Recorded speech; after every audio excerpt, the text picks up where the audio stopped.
সকলে কেমন আছো? তো আজকে তো জামাই ষষ্ঠী, যার জন্য আমি দেখো স্নান করে নিয়েছি।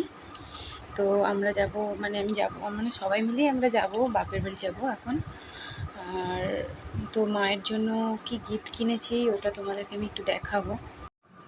তো এই যে মায়ের জন্য গিফট নিয়েছি।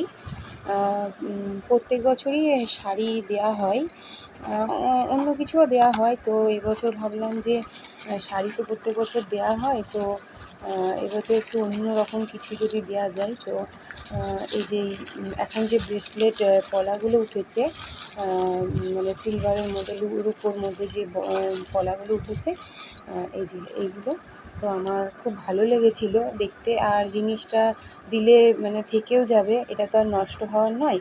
আর শাড়ি টাড়ি তো কেনাই হয়, পরাই হয়, কিন্তু এই ধরনের জিনিস দিলে মানে পরতেও পারবে, আর স্মৃতি একটা মানে থেকেও যাবে। তো দেখো ডিজাইনটা এরকম।